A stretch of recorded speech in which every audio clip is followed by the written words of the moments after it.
présente du fin fond de Limoilou, le Geek contre-attaque avec Éric Lajoie, Simon Boucher et à la mise en onde, le légendaire Mikey G! Samedi 22 février 2014. Oh oui! Et l'introduction de notre émission n'a pas menti cette fois-ci. Alors, bienvenue au Geek contre-attaque avec Éric Lajoie à l'animation, Simon Boucher à la co-animation. Effectivement, je co-anime, peu importe ce que le co veut dire.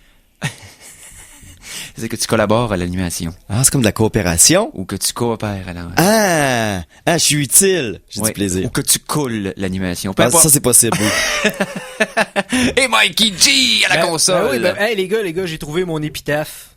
Oh! Ouais. Que sur ma pierre tombale, ça va être marqué ici, Mikey J. Un bon épitaphe aussi pourrait être... il a un épitaphe car il n'a pas trouvé à temps son épipène. Oh, mais j'ai aucune allergie, donc ça ne s'applique pas. Ou genre, il était vivant, là, 5 minutes. C'est ce qui se passe. Ouais, c'est ça. Wow, ça commence bien. Oh, oui! Sur les chapeaux de roue si on avait un avion. Donc, je pense qu'on serait dû pour commencer par un peu de geektualité et qu'est-ce que Simon a trouvé dans... C'est maintenant l'heure de vous informer. Voici les geektualités avec Simon Boucher. Alors, cette semaine, Eric fait interrompre ses phrases par Mikey. Nous allons avoir des nouvelles de... Ah non, tu vas voir que je vais faire attention la prochaine fois. Ouais. Parce que j'aime ça faire attention, j'aime ça être rigoureux. Attentif, surtout. Donc, Simon? Oui! Qu'est-ce que t'as trouvé cette semaine? Je suis en train de me rendre compte que j'avais pas encore tout effacé mes choses de la semaine dernière. Fait que là, je suis en train de rapidement retirer de ma liste les choses que j'ai déjà dit. Oui. Pour essayer de la redondance. Hey, est-ce qu'on fait un début d'émission biblique? Biblique? Ouais. Ben, il y a le film de Noé qui sort là, cette année, là. Peut-être que ça pourrait être... Oui, mais moi, je voulais parler d'autre chose. Ah, ok. Oh, Mikey, t'es en transe? Certains scientifiques ont établi qu'il y avait un problème dans l'Ancien Testament. Là, je vois Eric qui va me dire, mais dans mon opinion, il y en a plus qu'un. Non, mais dans le sens que des scientifiques ont trouvé que c'était mouillé à terre après la pluie. Tu sais, je veux dire, maintenant, là, c'est comme... Non, mais ici, quel problème supplémentaire qu'on savait pas encore? Ici, c'est quelque chose de vraiment, vraiment, vraiment... En fond, si on se base sur le moment historique où l'Ancien Testament est supposé se passer, oui. Dans les textes, il y a beaucoup trop de chameaux. OK. J'imagine qu'il faut que tu élabores là-dessus. Là. Pourquoi trop de chameaux? Ah, vous voulez... Ok, je vais élaborer, excusez-moi. Oui. Parce que la période historique où la Bible, l'Ancien Testament se passe et la domestication du chameau ne marchent pas ensemble. Oh. Donc, selon les périodes qu'on croit être le moment où le chameau a été domestiqué et les références aux chameaux dans les textes par rapport à leur période historique, ben, les textes ont été écrits plus tard qui sont supposés pouvoir être passés. C'est peut-être des chevaux bossus, sait-on jamais. Oui, mais c'est des problèmes de carrosserie. À Chicoutimi, d'ailleurs, là, pas loin de chez moi, il y a un carrossier qui, sa pancarte, t'as un chameau et un dromadaire, et lui qui a moins de boss, dit à l'autre, c'est parce que je fais affaire avec lui. Oh, nice. Ouais. Donc, les scientifiques ont décidé que le fait... Non, ils ont pas décidé. Non, ils ont découvert une erreur dans la Bible, comme de quoi que les chameaux étaient pas à bonne date. Et on pose pas de questions par rapport au gars qui a vécu dans Baleine ou non, ça pas rapport. Puis le fait qu'il y avait une montre, non. Non, c'est vrai. Ça, c'était en Ben-Hur, ça, je pense qu'il y avait des gars. Oui, dans Ben-Hur. C'est celui avec les chars. Oui, c'est ça. Oui, c'est solide pour ça. Donc, OK, autre chose de... À part les anachronismes littéraires. Ah, ben, j'ai plein d'autres choses aussi. Est-ce que vous souhaitez jouer le meilleur instrument de musique du monde? Absolument. Étant musicien moi-même, oui, j'ambitionne ça un jour. Et d'après toi, le meilleur instrument de musique du monde, selon moi... C'est la clé cosmique dans le maître de l'univers. Mais sinon... si on ça parle fait de la musique et de la lumière en même temps, puis ça rouvre des portails dimensionnels. Écoute, comment ça s'appelle? Un thiamine? Thérémine, effectivement. Thérémine. Moog, bon, les pionniers du synthétiseur et de la musique électronique, viennent de sortir un nouveau synthétiseur qui est le Mini, qui a une fonction qui fait que tu peux le thérémine est reconnu comme être ceux qui ont écouté les aimants, un des instruments extrêmement difficile à contrôler parce que tu le touches pas, puis ça va avec l'électricité de ton corps, Oui. puis les flux d'énergie. Et puis ils ont découvert que ils ont fait un thérémine avec une roulette que tu peux mettre à un certain niveau, et plus tu le mets, ça corrige ton jeu. Fait que tu peux jouer du thérémine sans faire aucune fausse note. Wow. Si t'es capable, avec jusqu'à un certain, ouais. avec une petite roulette. Un thérémine avec un autotune. Oui. J'allais exactement dire ça, man. Hey, mais c'est cool. C'est très cool. C'est très, très cool. Pour ceux-là qui veulent apprendre un instrument qui vaut la peine. Et pour ceux, en passant à la maison, qui savent pas de quoi on parle d'un thérémine, Oui. imaginez Prends toutes ton- les vieilles chansons de films d'horreur des années 50. On entendait tout le temps en arrière un genre de oui. Oh, c'était ça le thérémine. Puis c'est quelqu'un qui joue à distance d'un genre d'électrode. Dans le fond, tu as une antenne droite vers le haut et une C'est ça. antenne circulaire sur le côté. Et tu places tes mains sur chacune des antennes sans leur toucher. Et la distance de l'antenne ainsi que la hauteur joue avec le pitch et puis Ouais, l'intensité. C'est ça. Donc tu bouges ta main, puis ça fait Donc c'est trippant au bout de voir quelqu'un jouer à ça. Surtout quelqu'un qui sait jouer du thérémine. Mais là, tu sais jouer du thérémine. Mais là, tu peux toi-même. Oh, wow. C'est environ 300 $. Quand même, pour le clavier, avec le thérémine inclus. Ben oui. Nice. Oui, c'est ça. Hey, sinon, est-ce que vous voulez qu'on parle des deux choses que j'aime le plus parler de? Des pieuvres et des... Les francs-maçons. Non. Des céphalopodes, assurément. Non, Et, malheureusement. non. Ben, c'est Non. pas loin. Les animaux. OK, les animaux. Et Dis-le. Je sais pas, le voyage dans le temps. Non, on va parler d'animaux et de reproduction. Ok. Bon. Oh. On cherchait trop loin. Ça va à une place que je sais pas si j'ai envie d'aller. Vas-y, Simon, c'est toi qui chauffe. En Australie, l'endroit où toutes les créatures veulent vous tuer, Oui. il y a aussi des créatures qui ont du sexe kamikaze. Du sexe kamikaze. Ils savent qu'ils vont mourir, mais ils font pareil. Oui, un peu comme la menthe religieuse. Ici, on parle de trois types de marsupiaux qui vont avoir des sortes d'orgies de marsupiaux intenses pendant 16 heures. Et ils vont en mourir. OK. Donc, c'est pas compliqué. Vous avez un bébé marsupiaux de ces espèces-là qui naît, un mâle. Oui. Il vit 1 an, atteint la maturité sexuelle, fait une gigantesque orgie de marsupiaux pendant 16 heures et meurt.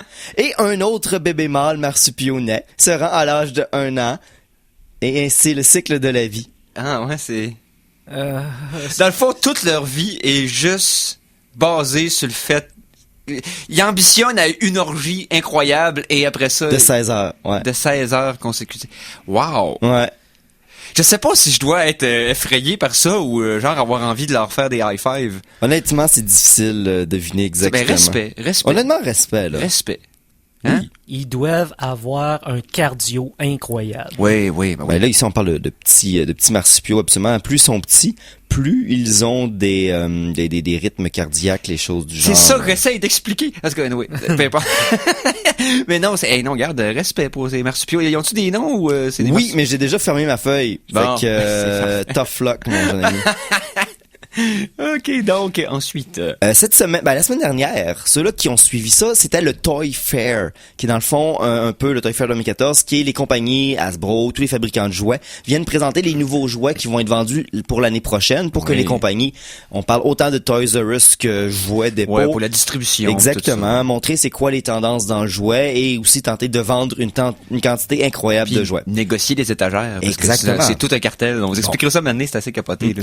Mais là, donc, ce qui est le fun là-dedans, c'est qu'il y a souvent des jouets qui sortent. Exemple, là, ils ont sorti les figurines de jouets des films de Marvel qui vont sortir. Fait qu'il y a eu des Oui. spoilers de personnages, des choses comme ça qui sont sortis.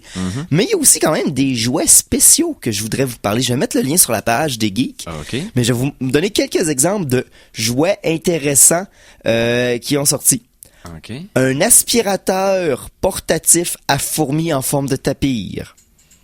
Wow. Un aspirateur à Donc, fourmis. c'est un petit aspirateur qui ne tue pas les fourmis que t'aspires et il est en forme de tamanoir, tamanoir. de fourmilier. Là, Et c'est ça, puis dans son ventre, est transparent. Fait que là, tu vois tes fourmis. Puis là, c'est comme t'as du fun, puis là, t'es relâche en liberté. OK. Ah, un petit fait cocasse. Salvador Dali avait un tamanoir apprivoisé. C'est sympathique, pareil. Hein? Oui, je respecte. Oui, tout à fait. Des poissons électroniques. Des poissons électroniques. Oui, qui vivent dans l'eau et qui ne meurent pas. Donc, si vous êtes pas bon, ben, ça sera pas trop loin. Ok, fait dans le même style que les chiens, là, c'est des poissons. Ouais, mais j'imagine que... Vu que c'est plus simple, ils font juste se zigner dans toutes les directions. C'est ça, bref, comme un poisson ordinaire qui a aucune idée de qui quitter puis qui sait pas son propre nom. Mais reste que... J'imagine que visuellement, ça doit ressembler pas mal à la vraie chose. Il doit être capable d'approcher vraiment un réalisme. Même pas son semi-cyborg. Ah, ok, ils ont fait pour qu'il y ait de l'air à des poissons. Ben là, oui. Ouais. Il faudrait juste que ce soit des requins avec des lasers. Sinon, il y a des poupées zombies momies. Des poupées zombies momies. Oui. Ça se peut, ça, le mix zombie-momie. Oui, ben des poupées comme princesse Disney, mais zombies. Ça a l'air d'être la mode cette année. OK. Je suis pour. Sinon, il y a un projecteur à feu d'artifice. Okay. Au plafond, Au ça plafond fait en des- lumière, oui, ok, incluant ok. les sons d'explosion et de Je projection. pensais que ça pitchait des feux d'artifice. Fait que non seulement, au lieu de les mettre dans le sol, t'es garoches dans les airs, puis là, ils partent, puis tu sais pas ce qu'ils Ouais. vont. Sinon, dans les gadgets inutiles que je désire, il y a les lunettes caméléons, qui chacun des deux yeux peuvent être orientés dans des directions différentes, ce qui te permet de voir comme un caméléon dans plusieurs directions en même temps. Ah, j'en veux. Wow. Comment se donner soi-même une migraine incroyable. Oui. Non, mais c'est vrai, imagine-toi que t'es capable de mettre tes yeux dans des directions opposées comme ça. Ça doit être weird. Dans l'exercice de mes fonctions, ça m'aiderait. J'ai visualisé une douzaine d'écrans à peu près à 180 degrés. Mais dans ce cas-là, donc, mets une webcam parce que je veux te voir te lever pour aller aux toilettes. Tu sais, quand tu vois comme les deux murs puis pas en ouais. avant de toi, ça va être fascinant. Oui, j'avoue. Ouais. Sinon, je vais donner des points au griffonneur 3D. Au griffonneur 3D. Imaginez un hybride entre un fusil à colle chaude et une imprimante 3D. Fait que c'est un crayon à plastique chaud qui te permet de faire des formes en 3D sur une structure de base. Ah, Puis ça te permet comme de griffonner parce que c'est pas une impression. Tu fais juste des arêtes puis des structures, mais en 3D. Ça utilise les mêmes plastiques qu'une imprimante 3D, mais c'est vraiment plus proche d'un fusil à colle chaude. OK. Sinon, il y a des avions en papier téléguidés. C'est donc belle fun. ça. C'est une structure en papier d'avion avec une manière de plier, mais tu y mets un petit moteur puis tu peux la contrôler avec un iPhone. Sinon, il y a un retour de créatures trop proches des trolls, mais qui dansent à la musique. OK. Ouais, en gros, c'était pas mal ça. Et finalement, le plus beau qu'on a vu, c'est un chapeau avec une ampoule sur le dessus pour avoir des idées. Pour avoir... OK, si OK, ça te donne des idées, dans le fond. C'est C'est pas, ça. ça exprime pas le fait que t'as une idée. Ça t'en donne une. c'est le contraire. C'est que si l'ampoule allume, ben là, ça te donne une idée. À la place que Exactement. quand... Ouais, c'est ça. Puis ils doivent mettre un timer au hasard, comme ça, tu sais jamais quand elle va avoir une idée. Puis quand elle allume, ben, t'es obligé d'avoir une idée. Fait que là, t'as la pression sociale. Fait que les idées sortent. Hein. Le corps a besoin des fois d'une petite poussée. Ouais. J'ai l'impression que c'est un petit speaker dans le chapeau qui dit juste achète un autre chapeau. Ils vont faire bien de l'argent avec ça. Écoutez, mercantile. Ouais, je sais. Mais je veux juste remarquer ça autour de moi, c'est pas moi. Donc, je pense que, ben merci. Ça me fait Petite plaisir. chronique en vrac pour débuter l'émission. Oui. Mikey Boy, je pense qu'on serait dû pour une pause musicale. Allons-y. Yes. La chanson de la semaine.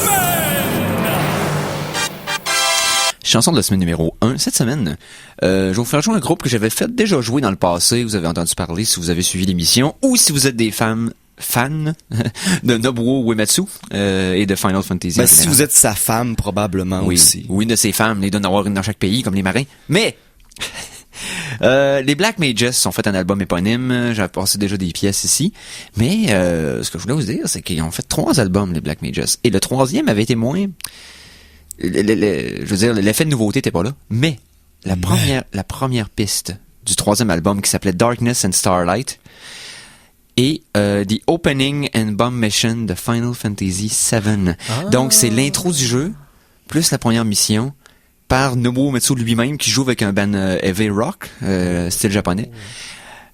Écoute, la production est hallucinante. Jugez-en par vous-même. Donc, les Black Mages, Opening Bomb Mission de l'album Darkness and Starlight. On vous revient après.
c'était les Black Mages avec Opening Bomb Mission de l'album Darkness and Starlight. Et Nobuo était en feu sur celle-là, hein? Oui. Oh, oui. Oh, il faisait de la disto de synthétiseur comme un dément. Oh oui, c'est fou raide. Donc, Vous êtes de retour au Geek Contre-Attaque? ben oui. Oui, effectivement. Donc, fin de la phrase. Oui. C'était une affirmation. Ouais, c'est ça. Retour au contre-attaque. Oh, yeah. Hey, Mikey G, maintenant, je pense que t'aurais un thème pour une chronique cinéma qu'on pourrait utiliser afin de parler de cinéma. Oh yeah!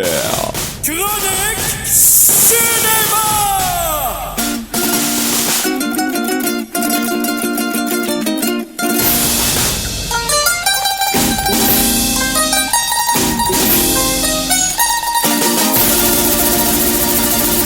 Personne m'a averti qu'on était revenu en 1992. Ouais, mais- hein, c'est ça. J'avais une voix de gars qui vend des meubles à la TV communautaire.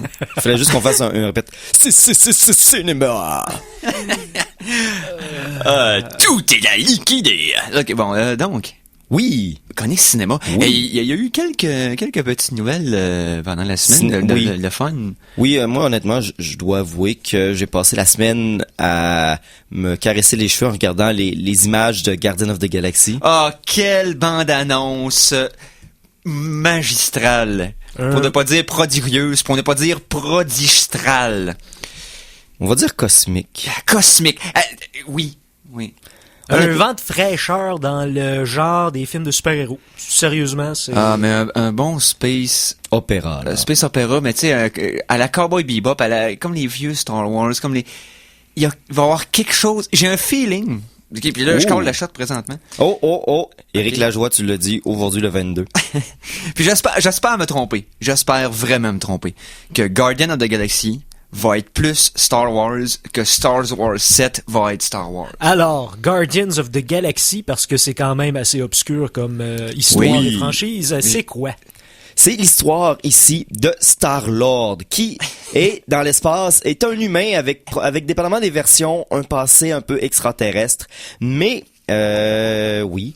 Ouais, Peter Quill. Peter Quill, qui a été enlevé des années 80 sur la Terre et qui a été élevé dans l'espace. Donc toutes ces références à la Terre en tant qu'humain proviennent des années 80 parce que c'est la dernière fois qu'il était là. Ce qui explique le Walkman cassette dans le trailer. Oui, entre autres. Mais ça amène. Puis c'est un gars qui est convaincu, qui est capable de tout réussir ce qu'il veut parce que c'est un fendant arrogant qui a une confiance en lui Un ridicule. Yann Solo.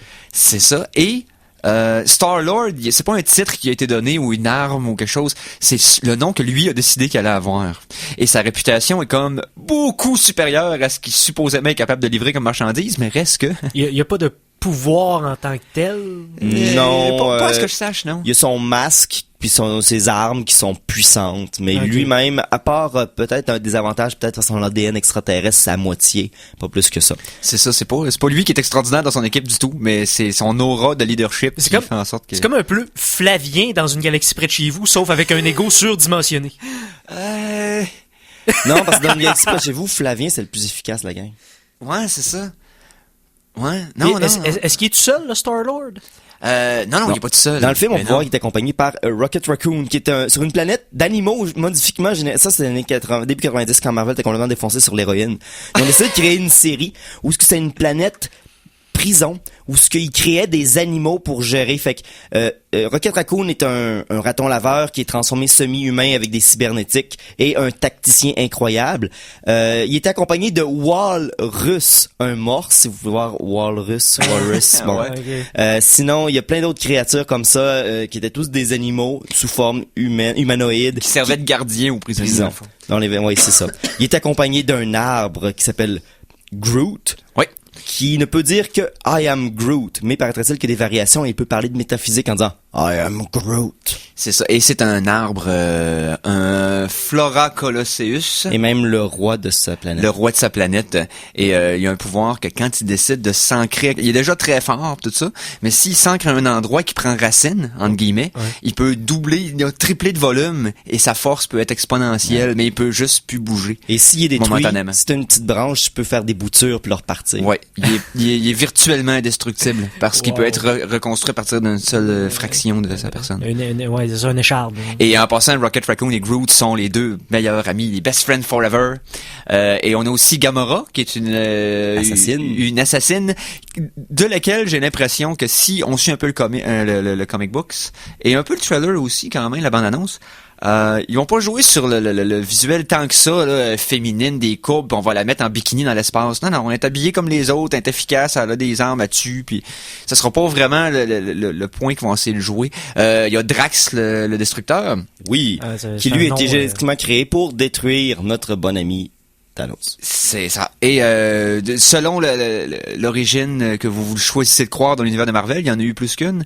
Drax aurait déjà été être humain aussi, et c'est à cause du meurtre de toute sa famille qu'il aurait décidé de se venger contre les forces cosmiques responsables, ou bien sûr une expérience pour tuer Thanos. Peu importe. Puis comment ça, tout ce beau monde-là se réunissent là? Ici, ça a l'air d'être la prison. Ouais, c'est exactement ça. Ils ont l'air à s'enligner pour commencer ça avec la prison, ou nous montrer peut-être une origine autre. J'ai aucune idée, parce qu'ils nous ont juste assez pas montré de matériel pour pas qu'on sache rien encore de concret. Ben pourquoi et d'abord? J'adore ça. OK, c'est une des raisons pour lesquelles vous salivez tous les deux comme des... Ben oui. Oui, parce que cette semaine, j'ai écouté un film que j'avais pas vu encore, qui était Star Trek Into Darkness. Et ce que j'étais déçu à la fin du film, je me suis rendu compte que les deux scènes finales du film, je les avais vues dans la bande-annonce. Mm-hmm. Puis dans ma tête, c'est sacro-saint, mettez pas le dernier tiers du film dans la bande-annonce sous aucune forme ou no shape or form. Touchez-y pas. Faut pas, parce que, tu sais, la scène finale, le gros punch de Star Trek Into Darkness, il est spoilé dans la bande-annonce. C'est ça. Tu sais qu'il y a quelque chose qui s'écrase quelque part. Mais t'es pas supposé le savoir, parce que la façon que le film est fait, c'est comme, phew, ça a failli arriver. Non, ça arrive, parce que je me rappelle que je l'ai vu dans la bande-annonce. C'est plate.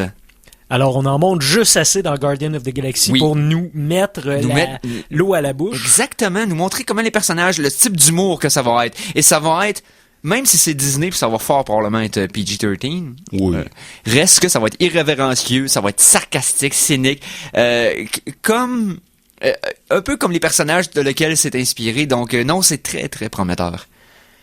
Ça a été mis en onde pour la première fois à l'émission Jimmy Kimmel. J'en ai parlé sur la page des Geeks d'ailleurs. Quelques minutes avant la diffusion, j'ai écouté ça live chez moi. Parce que je voulais décider de me coucher tard puis de travailler les yeux en graisse de bine le lendemain. Mais ça n'en valait la peine. Ça sort quand, ça? Ça sort le 1er août 2014. OK. Et c'est bientôt. C'est bientôt. Et regarde, ça va. On s'organise un groupe, quelque chose. Oui, ben oui, parce que là, on se fera une minivan. Parce que je veux aller voir ça au cinéma, comme je veux aller voir aussi le prochain Captain America. Ils ont confirmé que Guardian était tourné en IMAX, donc on va l'avoir en IMAX ici à Québec. Et c'est ça, oui, ça va être écœurant. Winter Soldier, je vais aller voir aussi, parce que j'ai pas été voir Thor 2, mais je me suis surpris. Et après la pause, je vais vous parler de comment j'ai vu de ma critique personnelle en retard de Thor 2 de Dark World. Est-ce qu'on a le temps avant la pause de parler d'autres choses? Non, il était 27. Oui, ben je peux parler rapidement de quelque chose. Ouais. Malheureusement, on pensait tous que c'était mort, et non. Le projet de faire un film américain de vrais acteurs d'Akira a repris vie récemment. Encore? Avec d'autres rumeurs. Fait que je vous laisse pleurer durant la pause commerciale. J'espère juste qu'il faut... Écoutez, moi personnellement, là, si ceux qui ont vu Chronicle en anglais, et probablement le film qui accidentellement se rapproche le plus de ce qu'Akira pourrait avoir l'air si quelqu'un de talentueux et de respectueux le ferait. Mais je sais pas si ça me tente de voir ça. J'ai pas l'impression que ça va être réussi. J'ai comme ben des... Bon, on va les repomper, Eric, là, durant la pause commerciale, puis on vrai. vous revient avec un sourire dans le visage et puis du soleil dans vos oreilles. Oui. Oublie-moi avant qu'il ne soit trop tard. On ne m'oublie pas au fond du verre du fond d'un bar. La vie même est trop courte. Mon amour, fais-moi la courte. 89.1 Québec. On n'en a plus rien à foutre.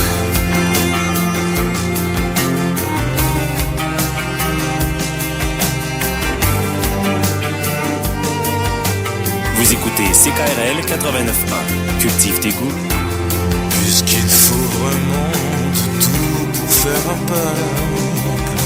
Les héros comme les fiottes, le soleil comme la flotte.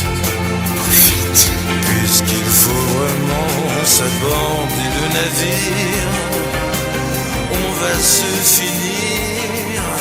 Oui, Pour la prochaine soirée du Ciné-Club Spirafilm au Cégep Limoilou, voyez le documentaire Achat relatant le voyage d'adolescents atteints de dysphasie lors de leur expédition en haute montagne au Népal. Le réalisateur Paul-Henri Callens ainsi que quelques participants seront présents lors de la projection. Rendez-vous à la salle Sylvain Lelièvre du Cégep Limoilou le 24 février à 19h. Le Ciné-Club Spirafilm est présenté en collaboration avec le service d'animation socio-culturelle du Cégep Limoilou, le MCCF, Télé-Québec, montlimoilou.com, le Bal du Lézard, chez Fratelli et CKRL. Plus de détails, spirafilm.com. Je suis shooter. Je suis Blacklight. Je suis danse lascive. Je suis 100 décibels. Je suis périmé dans 6 mois. Je dure 2 semaines. Je suis fini dans 3 mois. Je ne suis plus valide dans 1 mois. Je suis désuet dans 120 jours. Je suis brisé dans 3 jours. Je suis dans le monde de la pub. La nature a horreur du vide. Une création des finissants du Conservatoire d'art dramatique de Québec du 23 février au 2 mars. Alors attention, ici c'est François Pérusse et ce que vous écoutez en ce moment, c'est les Geeks contre-attaque. Fait que watch out. À CKRL 89,1. Il faut remonter au 12e siècle pour retrouver les traces du hamburger alors que Gengis Khan part conquérir le monde. Au 19e siècle, les Allemands l'importent en Amérique et aujourd'hui, on le déguste de toutes sortes de façons au resto chez Victor rue Saint-Paul. Venez savourer des créations originales comme le saumon ratatouille, le porc et fromage bleu, le canard aux figues et au miel ou encore le normand, une spécialité. À chaque Victor, son menu, son décor. Chez Victor, 300 rue Saint-Paul, 88 781 2511. Vous possédez une carte de membre de CKRL? Économisez 10% à chaque fois que vous faites un achat au Centre de Yoga de Québec. 1355 3e Avenue. La carte de membre de CKRL, c'est pratico-économique. 89.1 CKRL. Chronique jeux vidéo! Ben non. Oui, c'était pas... C'était... Hein? On est de retour de la pause, les amis. On est de retour... dans ce... Ah, OK. De retour de la pause, revoici le Geek contre-attaque! On fait ça comme du monde, on le fera pas partout. Et nous sommes de retour avec la deuxième partie de notre chronique cinéma. Hein, on peut dire ça comme ça. Oui, on peut dire ça, oui. Oui. Ben, disons-le. Oui, c'est fait. Ah, c'est dit. C'est dit. Bon, ben c'est parfait. Merci de nous avoir écoutés. À la semaine prochaine. Yes. Alors, c'était la fin de notre première demi-heure. Maintenant, début de la deuxième. Ah oui, il n'y avait rien à rajouter sur Guardians of the Galaxy, on a tout dit. Ça va être awesome. Ça sert à rien d'en dire trop. D'autres choses... écoutez la bande-annonce. L'utilisation de la musique de la bande-annonce, vous allez capoter. Autre chose de galactiquement pertinent, mais incroyablement poche qui s'en vient. Space Jam 2. Oui, confirmation avec LeBron James. Ah ouais. Pour faire c'est comment il s'appelait le basketball du premier? Michael Jordan. Jordan, c'est ça. Ben, ils prennent LeBron James pour le faire. C'est ça. Puis dans NBA tout en tout cas 2014 là, il y a une option, pour jouer avec l'équipe des Looney Tunes. Donc ça annonçait que et puis non, c'est Space Jam 2. C'était nécessaire ça. Oui. Il y avait du monde qui attendait après ça. Là. Ben, je m'excuse, mais s'ils font un site aussi bonne qualité que le site du premier, sur site web, là, je suis parfaitement d'accord. Il y a des enfants et des préados qui n'ont pas encore été déçus dans leur vie et ils se doivent de l'être. Ben, il y avait Bill Murray dans le premier, puis Bill Murray était drôle. Ouais, mais là, Bill Murray est mort, fait qu'il sera pas là. Non, il est pas mort. Il est pas mort. Il est mort dans Zombieland, mais moi, si je le vois plus depuis quelques semaines, il est mort.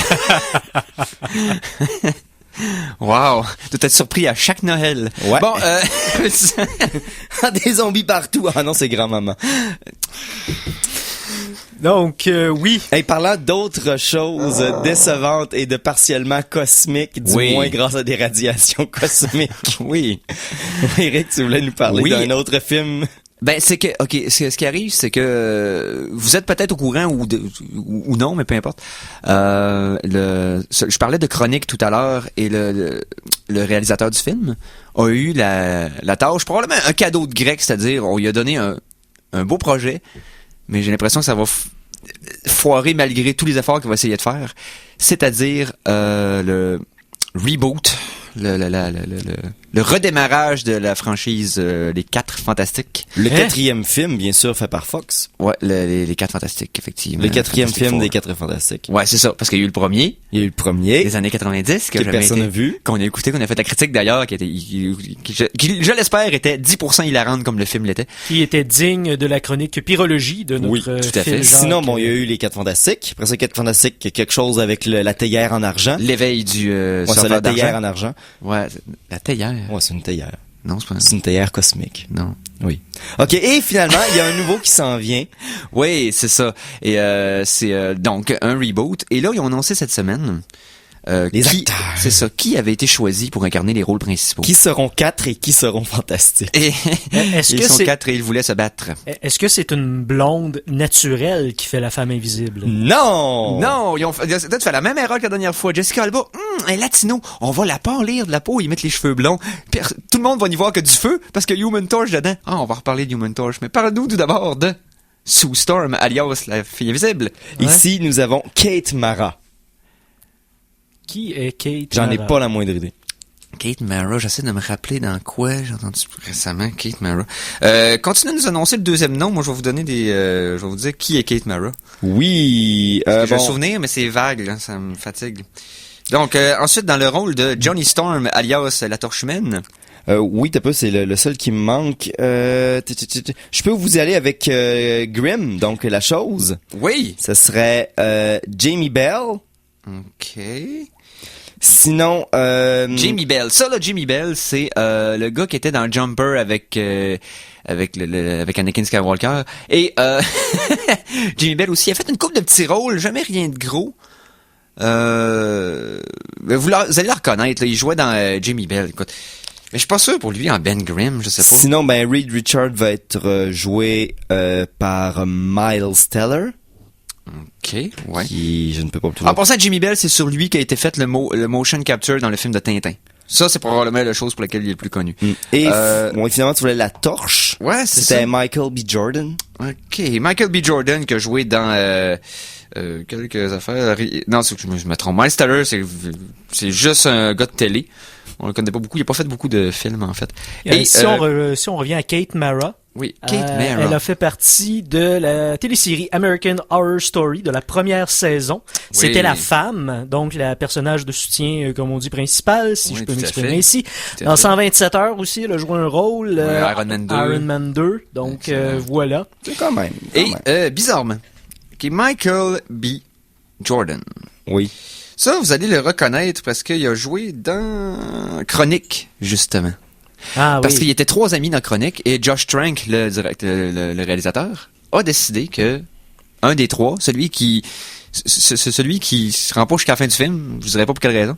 Et la particularité de Michael B. Jordan et de Kate Mara, c'est qu'ils jouent respectivement Johnny Storm et Sue Storm, qui sont frères et sœurs. Mm-hmm. Cependant, Sue Storm, alias Kate Mara, est caucasienne. Alors que Michael B. Jordan est afro-américain. Mais vont-ils être frères et sœurs aussi? Est-ce qu'ils vont changer de l'historique familial des deux Storm? T'es donc même pas dans le futur, c'est juste des familles reconstituées. Non, je sais, je trouve que c'est un choix audacieux. Je sais pas qu'est-ce qu'ils vont faire avec ça. Sauf que Jamie Bell comme Ben Grimm, mon point, c'est que c'est 4 acteurs très jeunes. Et on verra pas un Reed Richards aux tempes grisonnantes ou aux tempes peinturées grises dans certains instants. Ben Grimm, je l'aurais vu en tant que, vous savez, le policier dans Breaking Bad. Exemple. Oui. Tu sais, ça aurait fait un casting parfait. Oui. L'idée, c'est qu'ils ont pris un gars jeune et dont on a la même shape. Je veux dire, Jamie Bell, moi, Simon, Mikey, on n'a pas à être gêné devant Jamie Bell. Il nous sacrera pas une volée dans une ruelle. C'est encore drôle. Ben, moi, peut-être, parce que je suis pas grand. Mais vous autres, vous pourriez vous défendre votre point assez longtemps. Fait que, tu sais, pourquoi lui, en Ben Grimm, alors que le casting dans les 2 mauvais films que Fox a fait auparavant, pour Ben Grimm, était parfait. C'était le seul point qui sauvait un peu les films, et c'était non seulement Ben Grimm, l'acteur qu'ils ont pris et sa performance d'acteur et la façon qu'il a été écrit et la façon qu'il était visuellement représenté, c'était parfait. Maintenant qu'on connaît... Oui, mais est-ce que l'amour leur transformait humain temporairement? Non, pas ça. Ouf, non, ça c'est pas ça. Maintenant que le casting, ouais. on sait qu'il est passablement douteux et audacieux. Oui. Ça va être qui le principal antagoniste? Ben ça, c'est une bonne question parce que je sais pas si ça a été annoncé. J'ai pas le feeling que ça a été annoncé. Non, ils sont plus en train de faire des rumeurs sur qui va jouer les personnages principaux et non pas encore l'histoire. Ça va commencer à sortir dès que les noms de méchants vont sortir avec les acteurs choisis pour jouer ces personnes. Le seul casting qui a été annoncé, c'est les 4 rôles principaux. Donc on sait même pas si ça va être Dr. Doom, déjà qu'ils l'ont manqué 2 fois. Ils vont peut-être aussi juste devoir faire du thé dans le salon avant que 5 heures sonnent, sinon l'univers est détruit. C'est peut-être juste ça l'histoire. Là. Par contre, les Fantastic Four peuvent faire quelque chose que les Avengers peuvent pas faire. C'est-à-dire que là, ils pourraient amener le Super Skrull. Parce que la race extraterrestre des Skrulls, OK, dans l'univers de Marvel, présentement dans l'univers cinématographique, appartient à Fox. Oui. C'est pour ça qu'ils ne pouvaient pas les mettre dans les Avengers. Exactement. Les Chitauri dans les Avengers étaient supposés être des Skrulls. OK. Ou des Skrulls, en tout cas, peu importe. Mais non, ils n'ont pas pu parce que c'est Fox. Ça faisait partie dans le fond, le bundle, les 4 Fantastiques. C'est ça, du package d'avoir des personnages des 4 Fantastiques et des vilains qui sont associés à ça. Désolé de pas avoir lu mon bestiaire récemment, mais les Skrulls, ça ressemble à quoi? Ça ressemble à des Klingons, mais avec des nodules sur le menton au lieu du front. Et on l'a pas ouverte, mais surtout ce qui est notable du Super Skrull, qui est un des adversaires légendaires des Fantastic Four, c'est que c'est une création des extraterrestres-là qui avaient les 4 pouvoirs des Fantastic Four en même temps. Ah, OK! Et ça leur a donné tout que du fil à retordre. Et ils ont essayé de reprendre cette idée-là dans le 2e film des Fantastic Four, qui s'échangent le pouvoir à mener comme s'ils jouaient à Attack Barbecue. Ouais. Et c'était... En tout cas... c'était même pas la pire chose du film. Faut se rappeler que Galactus était un nuage cosmique. Mm-hmm. Faut pas oublier que les Skrulls aussi avaient certaines de leurs branches de famille avaient des pouvoirs de changer de forme et ils ont envahi la Terre pendant des années sans qu'on s'en rende compte. Tout à fait. Alors non, c'est ça, c'est qu'il y a comme 3 races très importantes dans l'univers de Marvel, des races extraterrestres qui sont très puissantes. T'as les Skrulls, t'as les Shi'ar et t'as les... Voyons, ça m'échappe. Ceux qui sont battus contre les Skrulls, justement, qu'ils ont chassés. Ah, pourquoi je m'en rappelle pas? C'est ridicule. Un peu, je vais les voir. Les Shi'ar, les Skrulls et les... En tout cas... Il y en a un autre, et je suis vraiment... Les cris, tu veux dire? Oui, les cris, bon, voilà. Ah non, là, j'avais peur à mon héritage, à mon Marvel fanboyism, que dans le fond, là, je me sentais un petit peu... Ben oui, c'est ça. Donc, il faisait partie du trifecta des 3 plus grosses races extraterrestres de l'univers de Marvel qu'ils peuvent pas utiliser. Donc, on va quand même voir les 2 autres dans Guardians of the Galaxy, soyez sans crainte, là, il va y avoir beaucoup de stock d'ailleurs. Donc, oui, casting douteux, on va voir. Tu sais, quand tu dis que le dernier casting d'un film de DC surpasse le tien, ça va pas bien. Hein? Je suis moins inquiet pour Jesse Eisenberg en Lex Luthor que Jamie Bell en Ben Grimm. Mais on verra bien, In Josh We Trust. J'espère que Josh Trank va faire de quoi avec ça. Donc. Sinon, tu parlais de Thor tantôt. Oui, je parlais de Thor. J'ai vu Thor 2. À tort et à travers. À tort et à travers. Et juste pour faire un petit, voyons, c'est quoi le terme? Rétro. Un petit retour, une petite déviation. Un petit retour. Vous saviez exactement ce que je voulais dire. En plus, j'ai fait de gestes avec mes mains. Donc, faire un petit retour en arrière vite. Star Trek Into Darkness. Dans l'anniversaire. Beaucoup moins poche que je m'étais fait dire. J'ai aimé ce qu'ils ont fait, étant donné qu'ils sont dans un univers parallèle maintenant. Et Benedict Cumberbatch, dans le fond, celui qui fait Sherlock et qui joue qui joue l'antagoniste dans le 2e Star Trek, est d'une physicalité surprenante et vole le spectacle d'aplomb. Benedict, c'est là, il vole la scène. C'est ça. J'ai été surpris et j'ai aimé la façon qu'ils ont reviré ça par rapport à l'original. Bref. Non, j'ai pas été déçu. Ça a été un bon divertissement. Bref, Thor 2. Donc. Oui. Je me disais, je vais aller voir Captain America Winter Soldier au cinéma. Oui. Mais là, il me manque un film de Marvel que j'ai pas vu, non seulement les références que dans celui-là, mais les scènes qui suivent de générique, qui font une continuité dans les films, bien entendu. Donc, j'ai dit, il faut que je vois Thor 2. Surtout que, il y a des choses importantes à savoir pour le futur. Oui. Donc, ce que j'ai fait. Et bon, Thor 2, ce que j'en ai passé rapidement, c'est que il est peut-être moins flamboyant, il y a peut-être moins de scènes magistrales étonnantes et moins de poils qui lèvent sur les bras que les films de l'univers de Marvel précédents. Par contre, il fait très bien le travail. Ce que j'y reprocherais, dans le fond, c'est que l'antagoniste est un peu un figurant dans ce film-là. Parce que, dans le fond, ce qu'on veut voir, c'est Loki avec Thor. Ben oui. On s'en fout de l'antagoniste. Parce que c'est Loki qui est intéressant. C'est la performance que... Comment il s'appelle? Come on. Je peux pas oublier le nom de l'acteur qui joue Loki. Comment? Aidez-moi, là. Je peux pas t'aider. Moi, je connais même pas mon nom le matin quand je me lève. C'est quoi son nom? En tout cas, sa performance dans Loki, en tout cas, était... Comment ça, j'ai oublié Tom ça? Hiddleston. Tom Hiddleston. Bon. Hey, ma mémoire est vraiment pas terrible aujourd'hui. Donc, Tom Hiddleston vole tellement le show, encore une fois. C'est tellement approprié le personnage de Loki qu'on dirait que ça obscurcit tout ce qui se passe dans le film. Tellement il est bon encore. Tellement les deux acteurs, de voir Thor et Loki ensemble, c'est juste parfait. Mais la scène qui suit le générique nous place vraiment dans un contexte qui rouvre la porte aux Gardiens de la Galaxie. OK. Premièrement. Oui. À un personnage, il y a un acteur que je m'attendais pas à voir comme dans l'univers de Marvel. J'avais aucune idée du casting de Gardiens de la Galaxie. J'avais pas vérifié de façon intense avant de voir Thor 2. Donc, j'étais très surpris de l'acteur que j'ai vu là. Ça va être vraiment intéressant. Je dirais pas son personnage, mais je vais dire que Benicio del Toro. Oh! Oui, mesdames et messieurs. C'est un acteur qui est quand même reconnu pour son travail, autant dans les films plus dramatiques, plus sérieux, que dans des trucs un peu plus... abstraits. Ouais, ou un peu plus absurde, à la Snatch, entre autres. Mm-hmm. Son rôle, qu'on le voit à peu près 40 secondes dans tout le film, mais que c'est le personnage, c'est autour de tout son personnage que ça tourne tout le long. Ah, j'adore ce film-là. Et donc, Benicio del Toro, qui joue le rôle du... c'est vrai, j'ai dit qu'il allait pas le dire. Mais peu importe. Et on nomme de nom directement le Tesseract et Leather dans l'élément chaotique de Thor 2. On les nomme comme étant des Infinity Gems. Yep.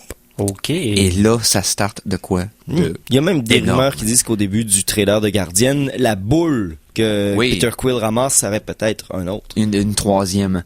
Ben, on a été confirmé par James Gunn qu'il va y avoir une troisième Infinity Gem dans quelque part dans le film. Ah bon. Donc, et là, ça s'enligne probablement vers un gros arc d'histoire avec les trois Avengers, que ça va être la Infinity War. Phase 3, tu penses? Ouais, c'est ça. D'après moi, oui. Puis ça, si c'est ça, c'est gros. C'est gros, là. C'est très gros.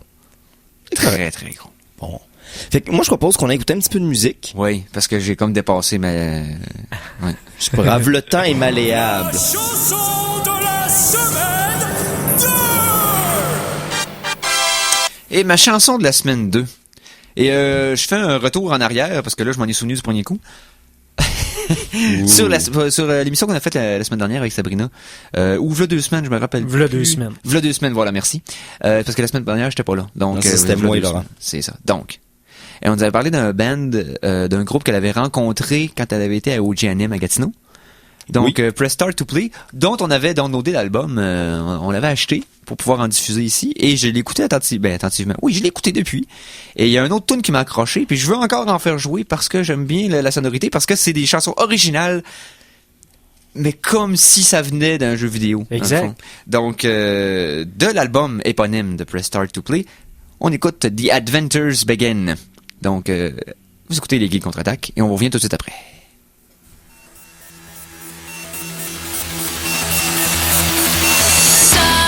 Screen, seeing Oak, and he's asking me my name. It's obvious, it's so much more than just a game. Waking up to the start of my first day. Gonna get away.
just know that I'm the one you're gonna have to be.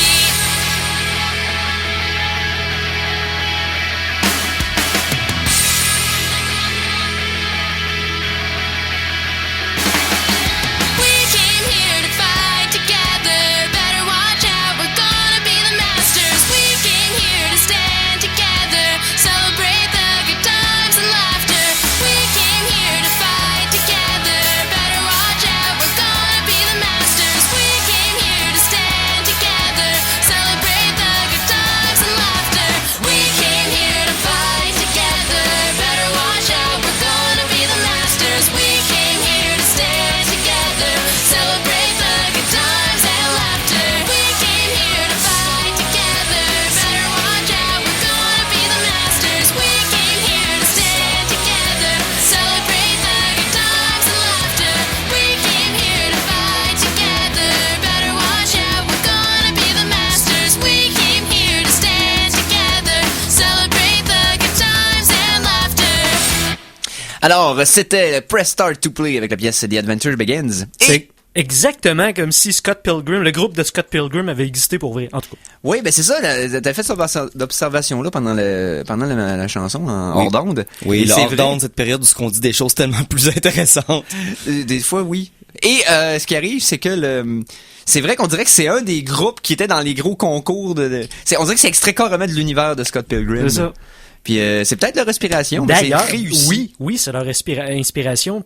La preuve, leur pochette, tu remarqueras que ça Oui. ressemble beaucoup au dessin de Scott Ouais, c'est vrai, Pilgrim. tout à fait. Donc, garde, hommage et tribute réussi. Ben oui. Sur ce, on va avoir quelques petites nouvelles en vrac là, dans les 6 prochaines minutes, les 6 dernières minutes de l'émission. Oui. Tout d'abord, tu m'as parlé de quelque chose pendant la pause, je suis comme flabbergasté par ça. Tu parles-tu de notre ami l'acteur? Oui, je te parle de notre ami qui a fait. Qui a fait Sutherland, Ouais. le plus grand Canadien de tous les Canadiens.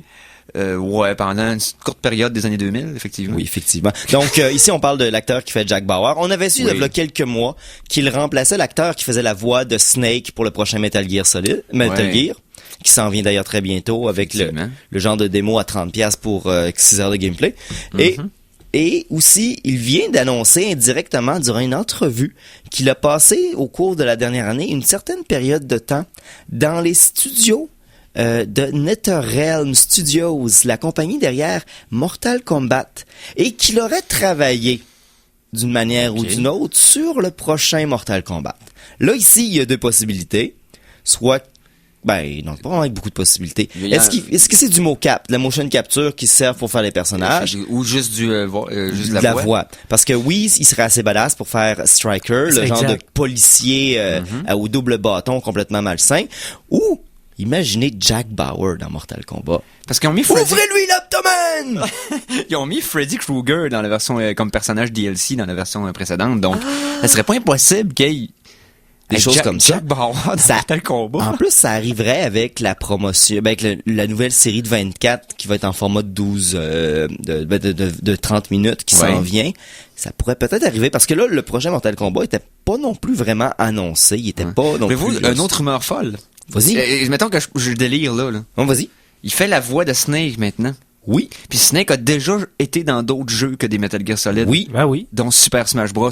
Oui. Donc, est-ce que Solid Snake dans un Mortal Kombat, ça vous dirait de quoi? Ça oui, parce qu'il y a beaucoup plus de chances de se retrouver dans un jeu next-gen, donc PS4, Xbox One, que sur la Wii U.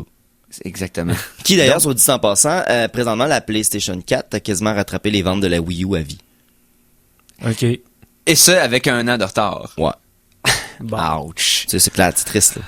Oui, c'est triste, mais ils se sont plus tirés dans le pied, là.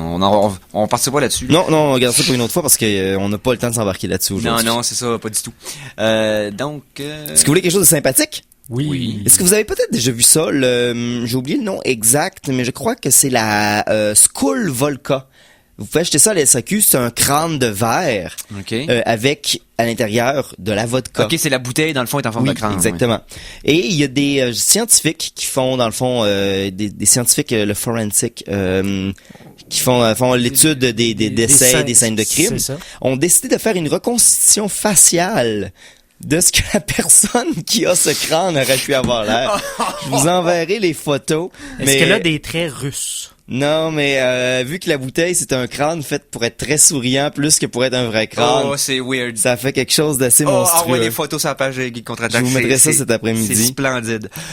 OK. Hey, il nous reste 2 minutes. J'aimerais qu'on parle d'un événement qui s'en vient ici à CKRL. Ben, en fait, ça a lieu en ce moment. Ça a lieu en ce moment? C'est le pré-radioton parce que on prend vos dons, soit un don de pré-radioton de 20$ ou plus. Vous pouvez reprendre votre carte de membre au coût de 25$ parce que cette année, le Radioton, CKRL va être tourné vers l'avenir. Je vous dis pas qui va être le porte-parole, même si c'est un robot du futur. Peut-être que c'est Doc Brown aussi, je le dis pas. Je l'ai dit. Mais parce que ce qu'il y a de spécial, si vous faites un don pré-Radioton ou vous relancez votre carte de membre, eh bien, vous aurez un coupon pour participer au tirage qui aura lieu le 4 avril à 17h. Tous les membres actifs à cette date vont être éligibles au prix membership. Donc, si vous renouvelez ou si vous prenez votre première carte de membre, ben, vous êtes éligible. Vous pouvez faire un don en personne, venez nous voir au 405 3e Avenue, on est toujours content de vous voir la bête. Par téléphone, 88 640 CKRL, on prend Visa Chick ou par le billet de PayPal, parce que oui, on a un petit côté quand même technologique au www.ckrl.qc.ca. Oui, ben parfait. Hey, merci Mikey. Et non seulement ça, mais au Geek Contre-Attaque, on a vécu un beau moment l'an dernier.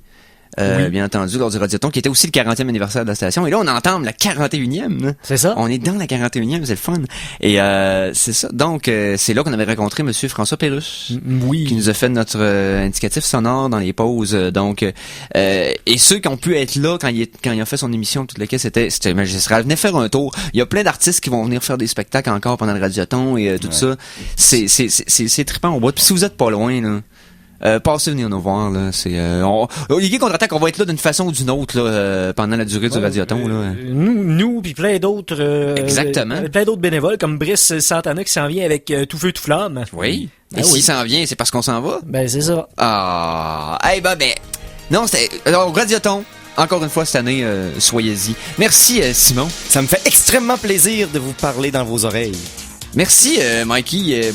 Je vais continuer à être habillé en mou ailleurs. OK. Merci, Éric Lajoie. Enfin, on me le dit. Je sais pas quoi dire pour finir l'émission, mais je vais juste finir comme d'habitude. D'abord, salut les geeks.